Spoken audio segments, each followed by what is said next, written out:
Welcome to Hanifa Up Close and Personal. Well, you should almost know all about me by now because this is my sixth or seventh series of Hanifa Up Close and Personal. And I hope you have enjoyed it, got a chance to see a little bit about me personally and also about my passions and my values as I continue to serve the city of Wilmington. So last week we had my great friends and colleagues from City Council as well as Newcastle County wanted to show how important it is for to work along other levels of government because the city of Wilmington does not provide all the needs of our citizens of Wilmington, but partnering when working with our county legislative body and our state legislative body because of the services they provide for us is important, and that's something that I've ensured that this session of council has done. So my guests here today are going to let you know a little bit more about how I've gotten that done, the importance of it, and again, after every series, I hope you learn more about how city, county, and state government works, what resources are out there for you to take advantage of, and how we are going to get through this together, an epidemic of trauma as well as a pandemic of COVID. So without further ado, I have to bring someone that is so dear to my heart. And as soon as you know, when I say who it is, you're going to know why, because she's like a big sister to me. You know, Wilmington, we all know each other. And so it is my big sister, State Representative Stephanie T Bolden. Welcome, State Rep. Thank you. And it's a pleasure to be here this evening and in support of you and especially up and close looking at you.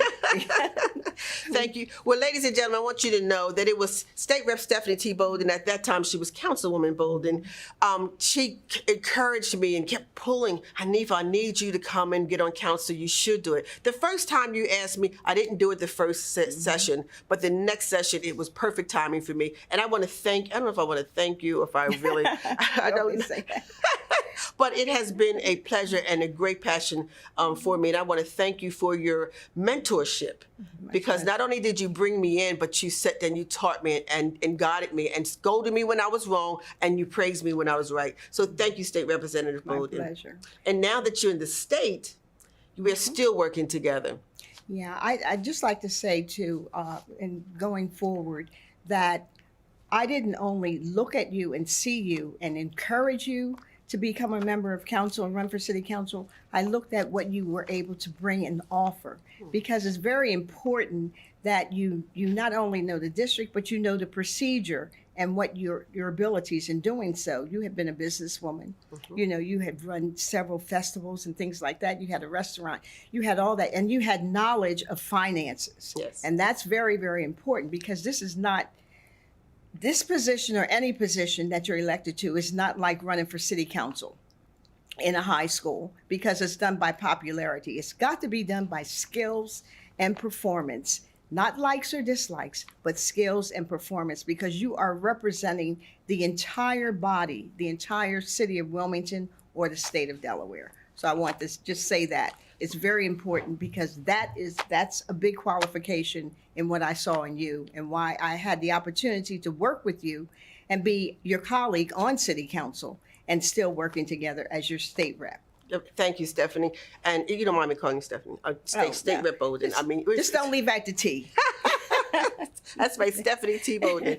So, State Rep. Bolden, even now we're still working together, even though you've gone on to the House. And when there are issues in the city of Wilmington that are under the purview and guidance of the state, the only way that we could let you know that we are for, against, or need this type of support or legislation is by resolution. We cannot send an ordinance to the General Assembly. We have to send a resolution in order and work along with you for you to take it and bring it into law. Could you explain that to the listeners? Sure.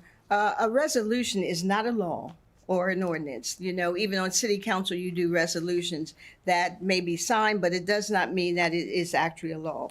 So a resolution is a piece of legislation that comes forward that it's an expression of asking somebody to do something. Either you're for it or you're against it going forward. So the resolutions that we work on, they come to us, and basically they're sent from city council or county council or other entities that are city or statewide in Newcastle County, et cetera, to make a change for something that they're advocating for or something that they don't think will be beneficial.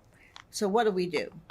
You pass a resolution at City Council. Then that resolution is sent to us by the city clerk down to either individual representatives of that particular district or the city, or it can go to our leadership, which would be our Speaker of the House and our Majority Leader. Once it goes there or to us, then we look at that, we read it, and we send it to our attorney. And our attorney, if we're interested in doing a bill for it, it goes to our attorney. This is the process. After it goes to the attorney, then a bill may be created, and then it would be circulated for sponsorship. Once it's circulated for sponsorship, then it goes into a committee. And when the leader, majority leader, agrees upon it, it's put on the agenda, and then it's voted on by the body in the House, then to the Senate, and then, of course, to the governor's office. So it's important that we have relationships with our state representatives in order to get that buy-in, that those signers and sponsors. One of the examples of a resolution I believe we sent down to you was the pre-K to second grade out-of-school suspensions. That is something that's under the purview of the state because the state handles education. And all we could do was advocate for that. And I recall sending that down to the General Assembly and got great support on it. And so now that has become law. Right, exactly. And I'd like to thank our chairs, Representative Jakes and Kim Williams, who advocated very diligently for that. They are the education chairs. Okay. And so it goes through, basically those kinds of things go through the education committee. We submit them, and then we sign on as sponsors for those. But just to give an example of how it has worked in the past, one big issue was the extension of liquor stores. Okay. That was a huge issue in the beginning when they wanted to open them up on Sundays. And a lot of people came before City Council in opposition of that. So what we did with that legislation was, although we couldn't stop it because this is statewide, all our legislation affects the entire state, not just our district. Correct. So there was an amendment put in that allowed Wilmington to set their own hours to do that. And it was the same thing with the extension of the liquor stores opening at 8 a.m. in the morning. I was saying, who needs liquor that time? But I mean, that's a small example. However, it was a huge application to get through because a lot of us had concerns about where we live and how it's going to affect our district. Correct. Another thing, a lot of times when we get resolutions that we need support of, we send it to the city. I send it directly to you, or I'll give you a call and say, look, this is on the agenda. What do you think about this? Is this something that we can support as a whole, or are there amendments or changes that need to be added or to these particular laws? And it would be the same thing for the CDC, that where you came up with the idea of getting the federal funds to go forward and look at what was happening with our kids in our schools, with the crime, with the guns, all these things that have come out of this huge, fantastic group that it was your initiative to put together and do. And of course, the state kicked in funds, and we're looking hopefully to get more funds. By me being on the Joint Finance Committee has been a true asset to the city and fighting for money to make sure we're getting it here. But I also have a county district, so it's throughout the state. It's not what you know, it's relationships. One thing I've learned in this business, and I talked about that, is that, Wilmington being small, going to school together and being in different environments, whether it's on a committee of some type or some organization, that you make relationships and you find and talk to. I was telling her how I met Vanessa Phillips that was on the show last week. We and her got to talking and realized we had a lot of things, the same kind of passions, and she's working for the county, I'm in the city, and we have done some great joint things together.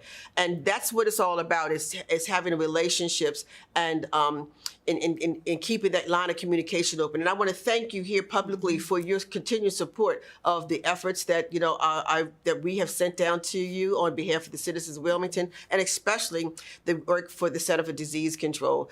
Yes, ladies and gentlemen, we're under COVID, we're under pandemic, but we we're also still dealing with the epidemic of trauma that's resulting in the gun violence, which is continuing to escalate. So I thank you. I could just add one thing. When you're sending resolutions, we have a body that's here that represents the city of Wilmington. We have senators and we have our state reps. So you're basically working with the state reps for this particular area. However, all in Newcastle County have been supportive. Yes, they have. From Senator McDowell to now Senator Brown, Senator Henry. All three of us have always worked together, city council, state rep, and the senators, in benefiting the city of Wilmington. Yeah, so we look forward to that same type of relationship. And again, I thank you. And speaking about the Center for Disease Control, when I first came up with the thought to, I knew that this was not the nature of our children, that something had to be triggering them to be responding in a violent way. And we had tons of research. We did the Hope Commission. We did Reverend Morton's papers. We did all kinds of focus groups. And we had all this documentation and all this data on what was happening in our community without any type of resolve or a solution to it. And I piled it all up and got it together and said, we wanted the Center for Disease Control to investigate this, but they said I had to go through the state. So I had to go through the public health, which is my next guest I have here.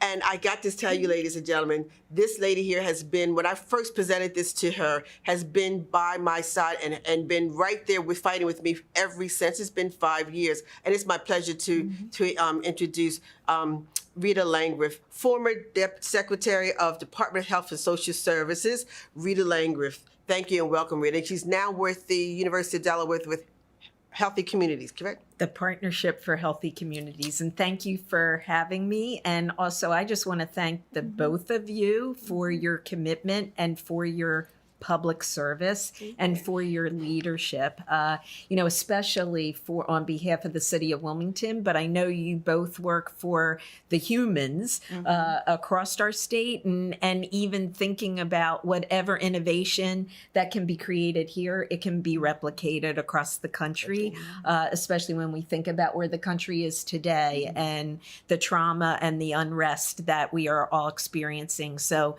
really appreciate your commitment and your dedication to public service. Well, thank you, Rita. And like I said, when I first walked into your office with this idea, you were like, right on. You were like, right on. We can do this. We can do that. And you have been supporting the idea and working with me all along. And again, I want to personally thank you. And so it's been 5 years. Yes. It's been 5 years since they have the investigative report was presented back to the city of Wilmington. And one of the recommendations was for us to form a Wilmington Community Advisory Council, which we did, comprised about maybe 50 some odd organizations now, and for us to come together and figure, because they didn't tell us, they just found this is what their findings were. Okay, and you say it so eloquently what those findings were, and we were to find out what we do now what do we do, how do we implement, how do we address these findings. So can you share with the listening audience, in a huge summation, what we've done in 5 years? Yes, and I also want to give you credit, for engaging the Center for Disease Control, because you were the one who first talked about gun violence as a public health epidemic. Mm-hmm. And the CDC traditionally did not tap their toe in the water relative to researching gun violence. Mm-hmm. In fact, to some degree, there was controversy for the CDC to do that because of the gun right laws. However, when they really looked at our city of Wilmington and they saw the level of impact that gun violence was having on the public, they said this is an epidemic and can relate back to public health. And then they agreed to come in and do it from the level of a public health lens. So it was really, your leadership asking for that. Dr. Subner from Yes. the CDC Yes. was our lead scientist, and we're all learning the value of science because of COVID. Well, gun violence was no different. And what we had learned in a short period of time, 2009 to 2014, over 500 individuals had perpetrated gun violence in our city of Wilmington. And what the CDC did was a root cause analysis, looking at those individuals. 95% were male, looking at common indicators of what caused that vulnerability to perpetrate gun violence. And no surprise here, what caused that vulnerability, all of them had been impacted themselves by some level of assault, many times gun assault themselves. All of them had been struggling with what we know are inequities relative to getting caught up in our child welfare system, education, many of them expelled or suspended. And so they gave us what we call the predictability model. Right. And how do we bring services to those most in need of support, comprehensive services? And what we did was we realized that with an epidemic, everyone is affected. And so we kind of categorized the young people based on the depth of effectiveness. So we knew that all of our children, because they all are exposed to the inequitable educational system, the child service system, and other traumas and things, that we knew that every child, we called the universal, that we need to give every child an aspirin.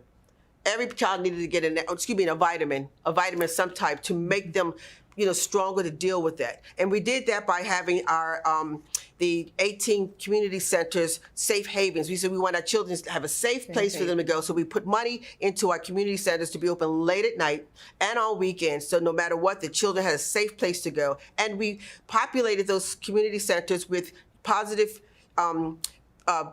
program development for positive programming for young people, so that they would, other than just basketball, and we also trained everyone to be trauma-informed care, to be able to identify when our children, what we sometimes look at our children as being acting out, they're really having a traumatic episode. You don't know that person that just walked in the room reminded that child of the abuser, and that just sparked the child, and the child's acting out, and it's really a traumatic episode. So we trained everyone to be able to de-escalate the child's trauma instead of punitively treating the child. So we've been putting things in place to protect the children. And then we had we said every child might be a little further along in the epidemic, and we wanted to give them, they're the ones that needed the aspirin. And those were the identified ones. You can see based on some of their actions from schooling, dropping out of school or whatever, that there was indications that they were traumatized. And then we had the selected ones who really had the flags that they were having traumatic episodes, and they needed a antibiotic, and so we had 3 levels of trying to provide program and support services to our young people. But in all of that, Rita, that took a minute for us to figure it all out. There was times we went back down to the General Assembly trying to get resources and to appropriate the dollars that they're putting into youth programs and services. We had identified some positive programs that were proven that they work, but they might not be from an organization that has the capacity to apply for the grants. So we were trying to reappropriate the dollars that they were using to support our children, and that took some time, and we're still working on that. Rita, I think that was one of the first things you said we needed to do, right? As the Secretary of the Department of Health and Social Services. And if I could just add to that, Sure. because we do have so many nonprofits that are looking at different areas in terms of their support, we also are looking at re-examining these nonprofits to see how they can be combined instead of everybody asking for grant and aid for this, that, and the other, and it's spread so thin, and we're not getting actually what we need. So that is a very positive aspect of what's going forward that came out of that. of your research as well. Thank you. And I think in all of that reevaluation, we're also trying to connect the dots. Wilmington is as small as it is, but everybody works in a silo. And so we're trying to, the WCAC is trying to act as that connected tissue, that we connect the organizations and close the holes of support services that our children don't fall through them. And we make every child to feel respected, protected, and it's the third one. Feel good. I mean, feel safe. Right. I mean, it's going to come to me, of course, right now because the camera's on me. I can't think of it. But all of that to say that a lot of work went on in our 5 years and still going on. Absolutely. And we're now at the community engagement recommendation as well as changing the public policy, which is why I'm glad I had a policy person here in our state rep, and also you here, Rita, to help us in our continued community engagement through your partnering healthy communities work. But the other thing that we're where we are now 5 years later, we were somewhat, the political will was what y'all are talking about is going to be long term. We agree. It is going to take long term for us to continue to get all this, to change the way we do service delivery. But we knew that we had children that were in the pipeline that needed immediate triage right then and there. And trying to get them the services is what we were really pushing hard, and we're trying to get the resources. And we were not always successful. And the result of it is now what we predicted, Rita, if you share with the public, what we predicted that if we did not do some immediate triage and addressing of it, that the age of our children that are doing the shooting is going to get younger, and also the gender was going to increase of more females. And so, ladies and gentlemen, for the little girl, the 11-year-old that just got shot the other day, my prayers go out to you and the family. The others a couple weeks ago, 15, 10 years old. We still have a lot of work to do. And so you want to just share a little bit about that, Rita? Yes, and I think sometimes we focus on and Hanifa, you are really coming at things from a public health lens. We focus on how do we stop the bleeding when we really have to go upstream. That's what public health officials talk about, going upstream to actually do the preventative work so you never get to the bleed, right? Yeah. It doesn't mean that you don't stop the bleed, but you have to invest upstream to prevent the bleed from ever happening. And that's what the Wilmington Community Advisory Council has really been focused on. How do we really, the minute we see, that there's such a vulnerability, that we're there to support that child and that family, so that we provide them what they need. That's tremendous trauma. Not only trauma, the biggest trauma is the person who, of course, is directly harmed, but all around, an 11-year-old girl. I remember the little 6-year-old boy, right.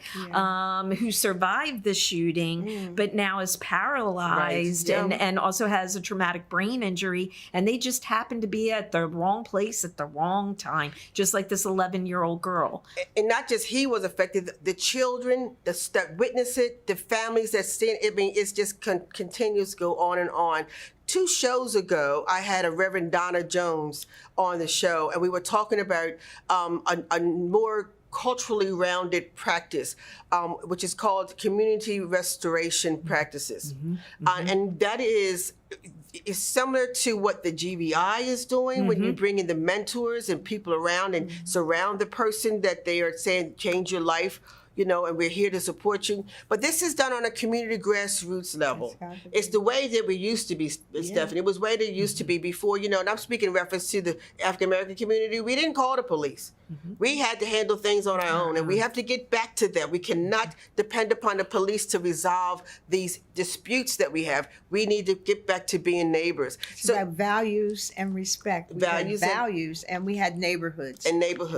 And that's we call that civic engagement. You had the civic engagement at the community level. Yeah, and we also had our schools. We were able to walk to our schools, which were in our neighborhoods. Sure. And our teachers and everyone lived in our neighborhood. So, I mean, it was always that reinforcement. We know that those times are gone, but I always look at the fact of what works, why end it. So sometimes you need to bring things back that were working before to get these kids involved. That's a big part of it. Our children don't have anybody to go to. Everybody there was a neighbor. Right. Your mother was my mom. I mean, everybody's mom. Everybody was an aunt or uncle, okay? Because everyone looked out for you in the neighborhood. Now ask them next door, what's your neighbor's name? They don't You know, who lives next door to you? They don't know. They don't bother to become involved. And this is a big part of it. A big part of it. We've got to get a big part of what you're doing has to be the neighborhoods. Got to get the neighborhoods Which involved. means it's not government. It means that it's not organization. It means that it's you, Wilmington. It's the community. It's us having to come together. And so I pray that, you know, as we get past this next cycle and we bring in a new administration, that they see and they join on to the effort of community restoration practices. Because without it, we're going to become a police state. We can't. How many more police do you need? But we have all our own eyes and ears. We have our own passions. We have the neighborhood auntie. You know, we have those things that we must pull upon and bring our community back to being a community. You know, we could talk about this all day. You know, but I just wanted the listening audience to get to know that how city government works across government through county and with state. And again, State Rep, thank you so much for pulling me in to become a public servant. And thank you for being a role model that you are for me. And the great work that you're doing down in the General Assembly. And the role model you are to me. Oh, okay. Thank you. And Rita, oh my goodness, thank you. You've been, you know, an advocate for this work and the things that you're doing in your position. We're really going to make a difference in Wilmington. And I thank you and I look forward to continue working with you. Well, and thank you. It's been an honor to work with both of you as truly exemplary public servants. So ladies and gentlemen, now it's up to you. We're doing our work in our position. Community, what are you going to do? Civic association meetings once a month is very, very important. We're talking about rebuilding our communities, our housing stock. We're talking about getting our schools back online. We're talking about saving our children. We're talking about providing for our elders. It can't all be done by government. It has to be done by you. We're your servant, but we need to know what you need us to do. So I see you all at your civic association meetings so that we can address the issues that we have and continue to make Wilmington the great city that it is. Ladies, I just appreciate you coming. The time as always goes too short, half an hour. I need to do an hour show, but that's too much work. But I want to thank you both again for coming on and sharing with us here on, and ladies and gentlemen, tuning in to Hanifa Up Close and Personal. State Rep Bolden, thank you. Rita Langrith, thank you. Ladies and gentlemen, thank you for tuning in, and I'll see you at the next show.